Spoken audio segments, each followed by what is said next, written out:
This is ready to collapse.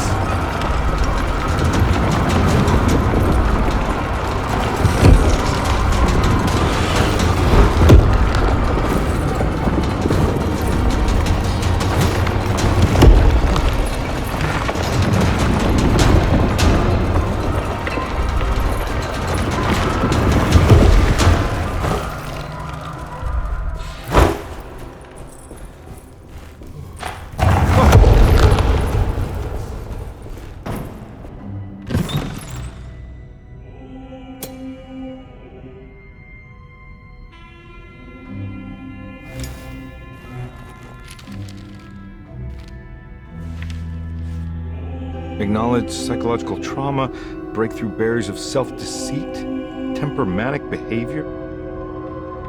These are the Dark Man's terms. The contract. Huh?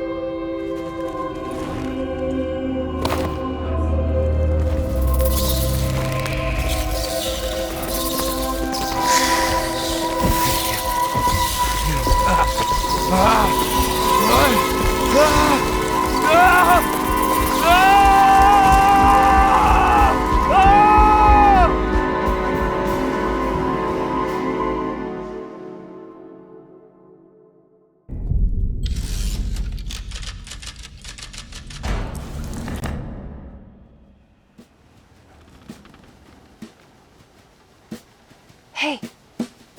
Hey, detective?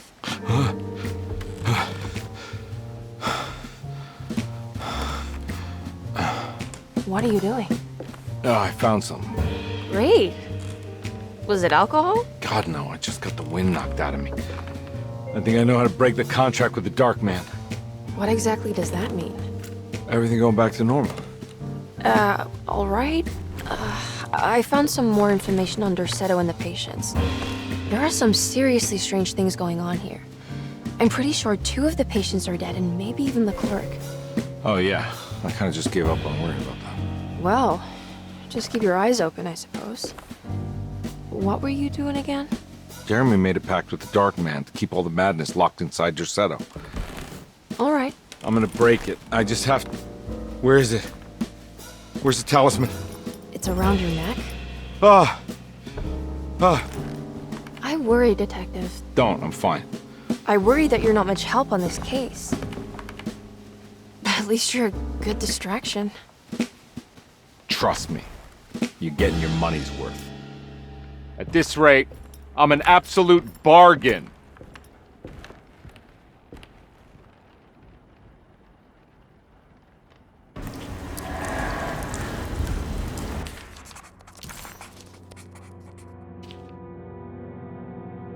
He must first acknowledge psychological trauma in order to proceed. The lying must stop, so we can break through the barriers of self-deceit. Finally, temper manic behavior.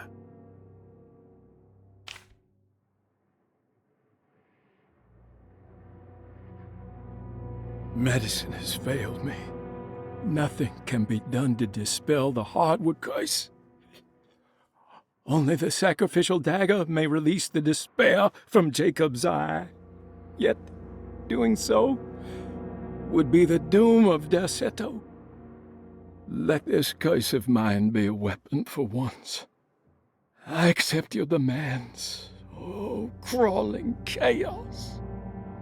Build your prison around this godforsaken hospital. When evil has been starved, I will stay buried forever.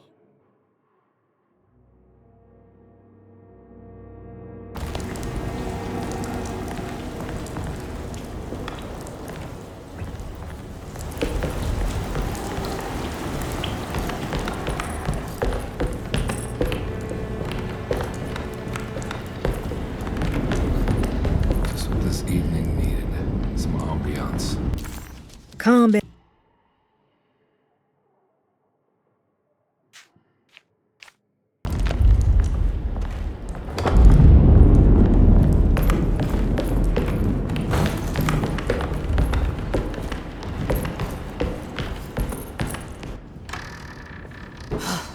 Got to be around here somewhere.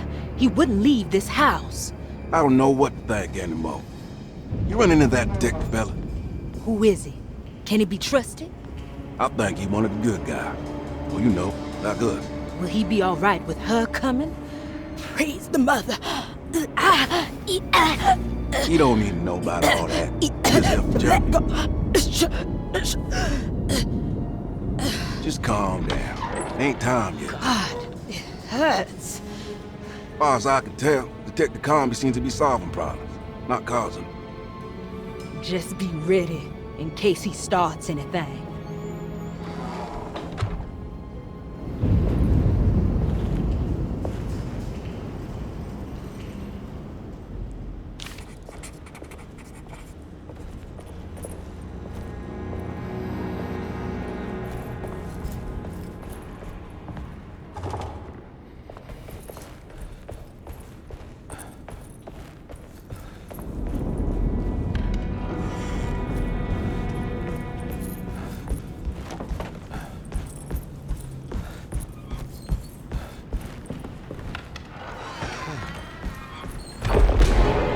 Christ, what the hell was that?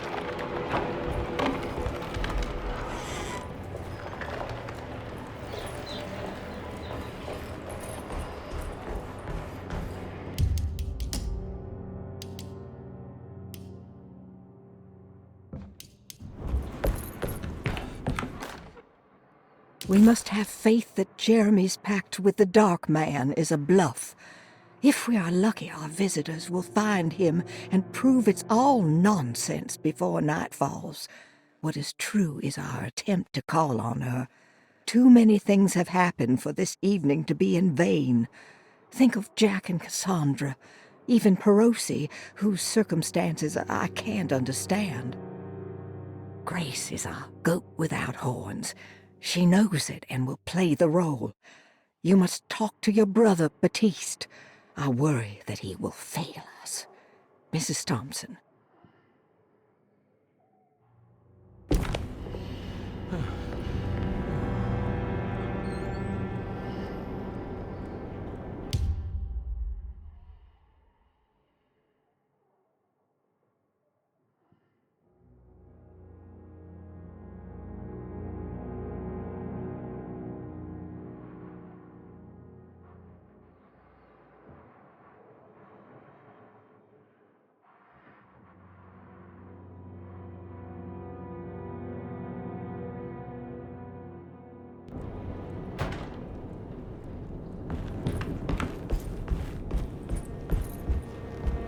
It's blocked.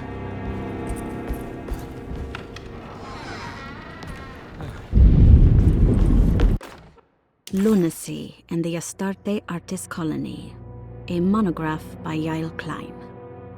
In early 1909, the old Derceto plantation outside of New Orleans was turned into an artist's colony. 3 famous European artists rented the house and the surrounding land from the owner, the Ledoux family. The colony was chiefly run by Sebastian Cortez, who was playfully dubbed the captain by his collaborators, William Arges and Heinrich Kassel. The colony existed for 6 years, until one day all 12 members disappeared without a trace. It is widely believed that their disappearance is connected to the disastrous hurricane that passed through on September 29, 1915, but nothing truly supports this claim. What is known is their frequent participation in New Orleans nightlife, their love for hosting parties, and their elaborate contributions to the Mardi Gras parades as the Pirates of Pontchartrain. Accounts of their lifestyle can be found in almost every gossip column. It can effectively be summed up as carefree and bohemian. In late June 1909, the name Astarte first appeared in the newspapers. Cortez said the name came to him as he was painting. There is never any claim to knowing about the ancient Phoenician fertility goddess with the same name before this time. His fellow colonist Heinrich Kassel did know, because he later produced sculptures that show clear references to ancient idols of the goddess. It's impossible to know for sure how this name suddenly made an appearance, but it is interesting because of Derceto's history.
Mrs. Thompson, I understand the last week has been busy. Under these circumstances, I find it important to remind you that Derceto's concerns are not a public matter, nor is it something that should upset you. Please continue your excellent work, and don't spend a thought on the death of Perosi, or, more importantly, the suicide of Cassandra Beauregard. They should mean nothing to you or the staff. I rely on your loyalty, and trust that your close kinship with the Tabois siblings will keep Derceto's secrets hidden. Dr. Gray.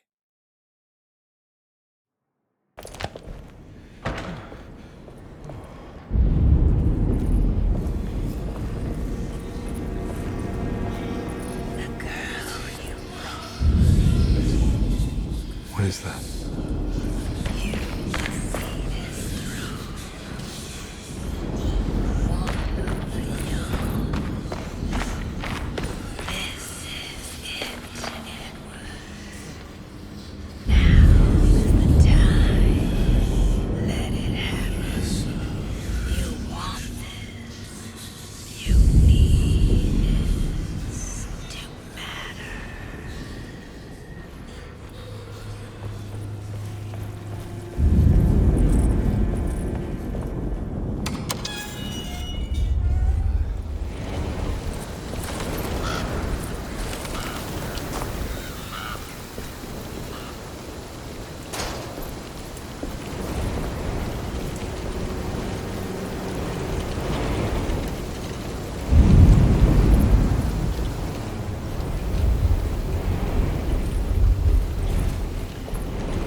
Emily will have to stop. You can't let her ruin our plan. I don't want to run into the orderlies right now. Not sure I can trust them. Don't worry about it. You know.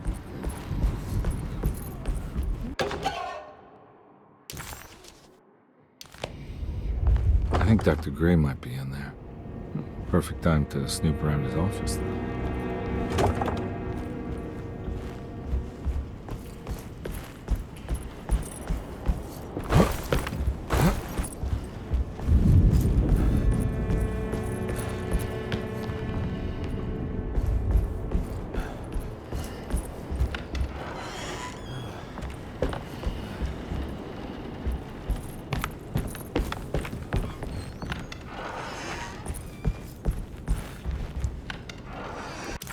That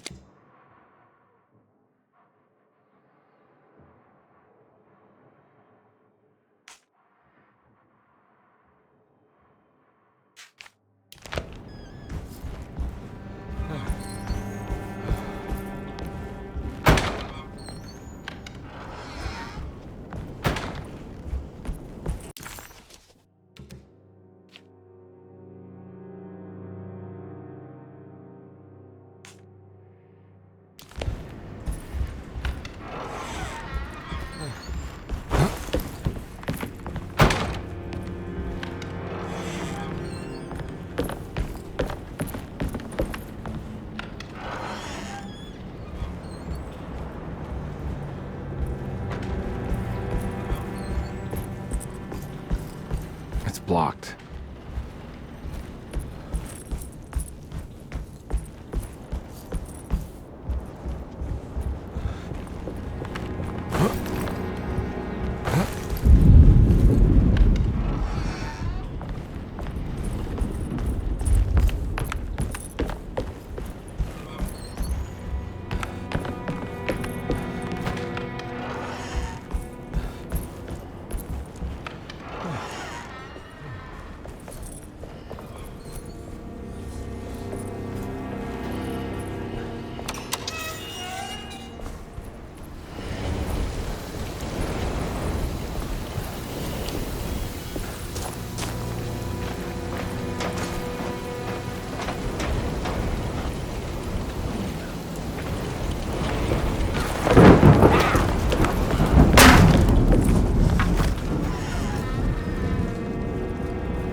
Detective Comby, I'm terribly sorry that my niece has pulled you into this mess. Please, with all my blessings, take her away from this cursed place. I have destroyed that Eater of Worlds and locked it away in the attic and retreated to a place of hiding. Tell Emily I'm safe. Tell her all the lies you can think of to make her listen. Take her back to New Orleans. Sincerely, Jeremy.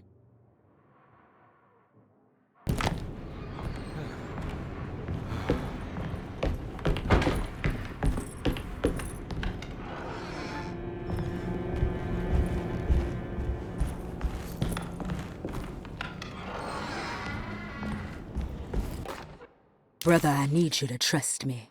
This is the most important moment in our family's history. I know you have doubts and that the terrible Mama Loa told you lies. I would never betray you. I promise. Lottie.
Detective Conby.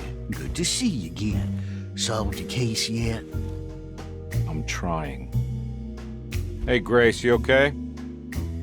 Oh, she is just peachy, Detective. Are you looking forward to the Feast of St. John, Grace? I can't wait. Kids, ain't they great? What exactly are you planning for tonight? Oh, not much. We eat, we drink, we pay tribute to the wishing tree in the conservatory. The usual. Then why all the excitement? There is just something about tonight. Something's different. I think we all feel it. Besides, we got ourselves some new words for the prayer thanks to your buddy Jeremy. She'll come and turn the world inside out, and things will begin again. That sounds strangely threatening. You should come.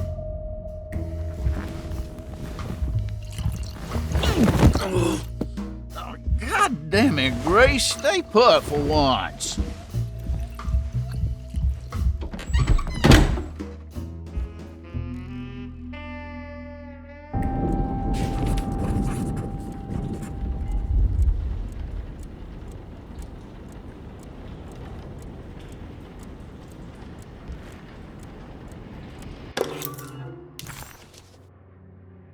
Better hold on to these. Wouldn't want them to get lost.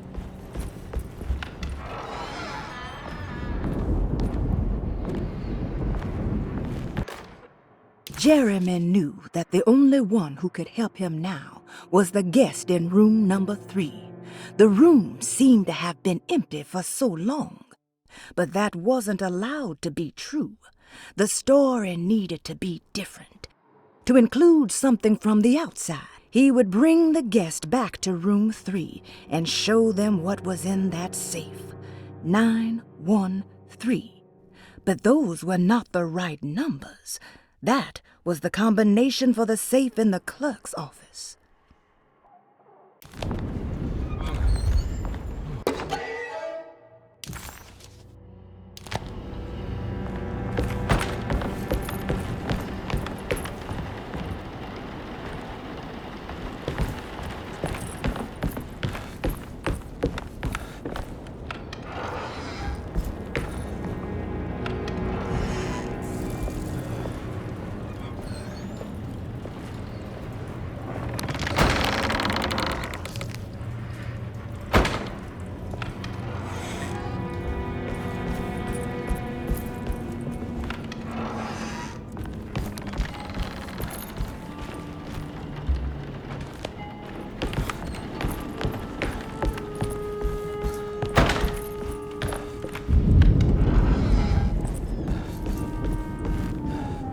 There's something missing.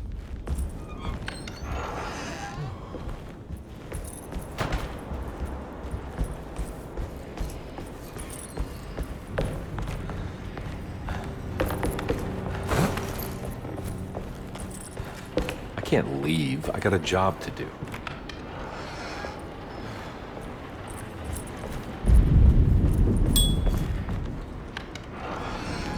There must be a spare key to Dr. Gray's office in here somewhere. I don't have the combination for this. But maybe Jeremy did.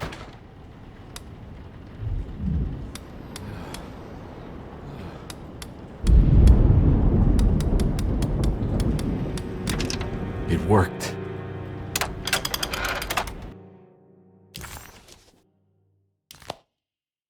The last guest in the empty room suffered from severe maladaptation. I must write this down, because if I understand the condition sufficiently, it could make me deny this fact at a later date, and there is reason for me to think I may come to suffer the consequences from this dysfunction, as some who came in contact with the guest seemed to adopt a new worldview in which everything was predetermined but broken. Upon accepting this worldview, some memories became unmanageable and later rejected. I do not know what this means. I cannot even remember the fate of the guest. I think they were simply misplaced one day and forgotten. Just like all documents pertaining to this guest, they have all been destroyed, or they never existed in the first place. Who wrote this? There has never been a guest in the empty room.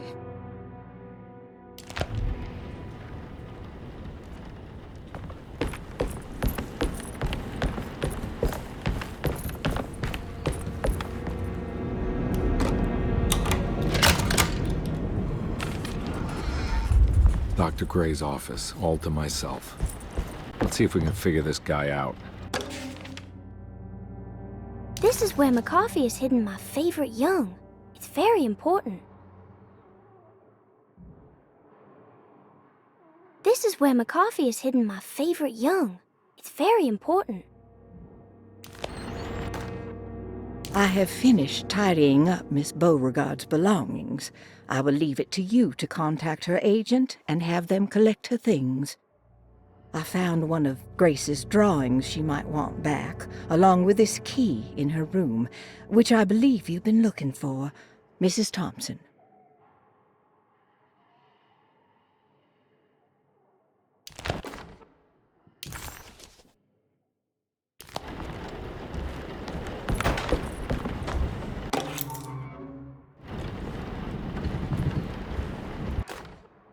Dearest Dr. Manzetti, I find myself in a losing battle with my patient. As I've disclosed in my previous letter, his delusions have him completely captured. It's bad enough that he is torturing himself with paranoia, but his madness turns out to be quite persuasive to others. effectively laying the ground for mass delusion. I am writing to you in hope that you can give me some guidance. Beyond my ambition to avoid devastating surgery on my patient, I have grown worried about my own defenses. The words of my patient are deranged, yet they often resonate with something primitive within me. I have tried photographing his brain with X-rays. It was surprisingly difficult to get good results. Dark blotches on the plates kept obscuring all details. My patient looked at the bad plates and cried out in terror, telling me the dark areas was the shadow of the worm, eating him from inside. I could not see anything out of the ordinary. I hope this is a sign that my mind is not as receptive to the madness as I had feared. After further inquiry, my patient described the shadows inside his mind as some kind of chthonic monstrosity that wants to undermine his sanctuary. This is clearly a reference to a place he calls Teroea, a sort of library or convent that works as a psychological haven. With this imaginary haven threatened by this Chthonian, he has now constructed another, less pleasant hiding spot. Lately, he has been bringing up a metaphor of a steamboat that has run aground, that he feels like he needs to start the engines and reverse, but he is afraid that the hole in the hull would cause the whole ship to sink. I've been watching him turn this metaphor into reality for the last week. He knows it's made up, but he is doubling down, trying to make it a real memory. I feel certain that this is my chance to break through the barriers of his self-deceit.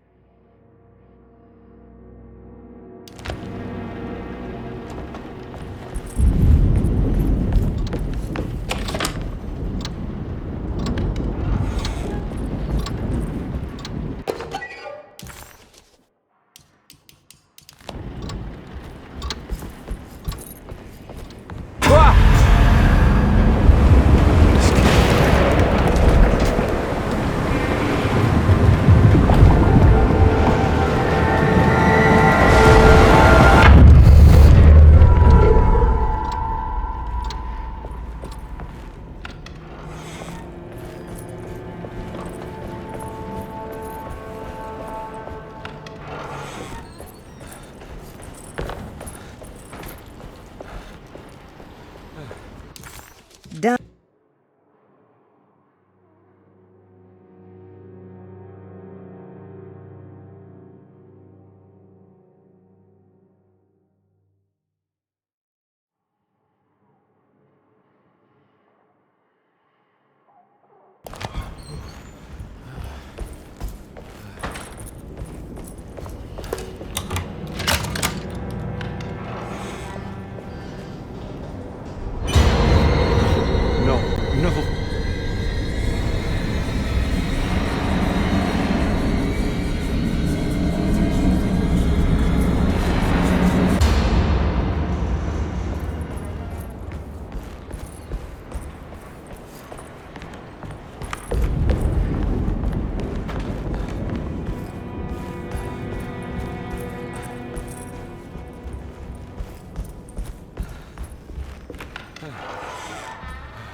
Surprisingly neat.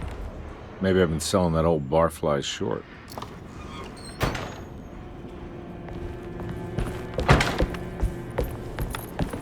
Looks like McCarthy has something hidden inside. Sometimes I think this place makes me worse.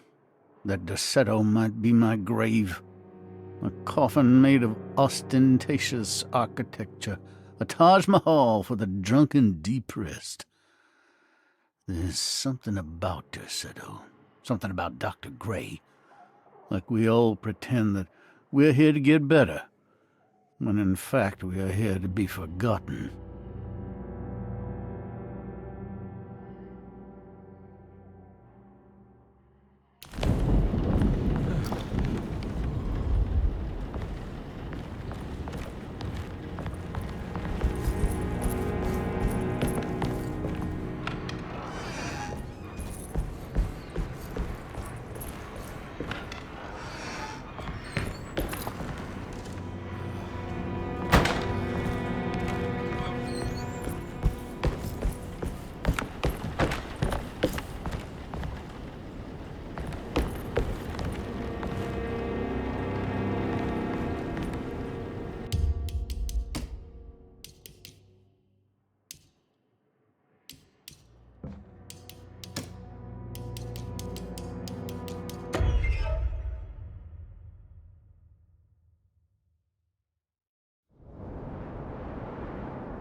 Take this much more. This has to end.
Radiography, patient Jeremy Hotwood, date June 14, 1930. Plates. Jeremy's skull proved difficult to capture properly. Partial radiographs worked best. A complete picture of the brain can be assembled by piecing 3 plates together. Observations. Even when looking at an assembled version, a shadow covers significant parts of Jeremy's brain. Possible tumor, but more likely that the equipment is failing. Jeremy reacted strongly to the pictures and claimed to see a giant clay worm eating and displacing his memories. Notes. While this exercise has left me nowhere closer to an answer, I feel confident that a Burkhart lobotomy should sever all necessary parts.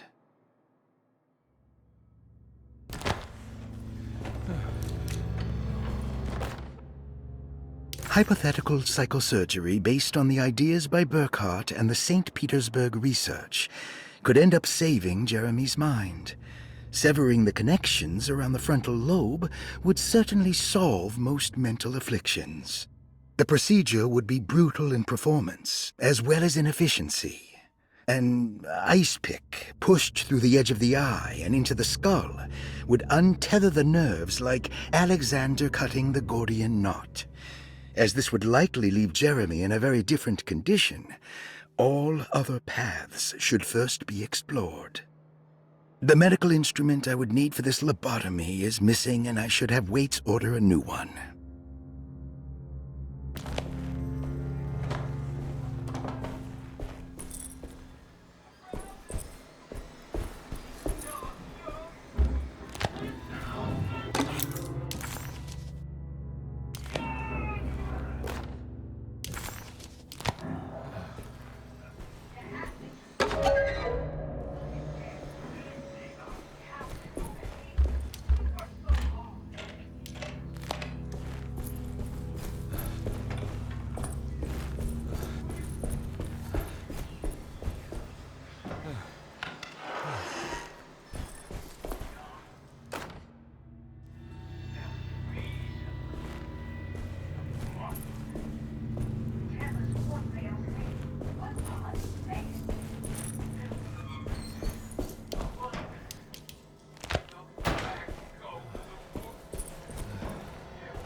Don't mind if I do.